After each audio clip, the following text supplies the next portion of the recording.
Sabe quando você tá sozinho e de repente sua mente começa a trazer os piores pensamentos?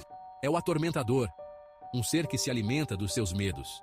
Ele sussurra essas ideias na sua cabeça, só para te enfraquecer.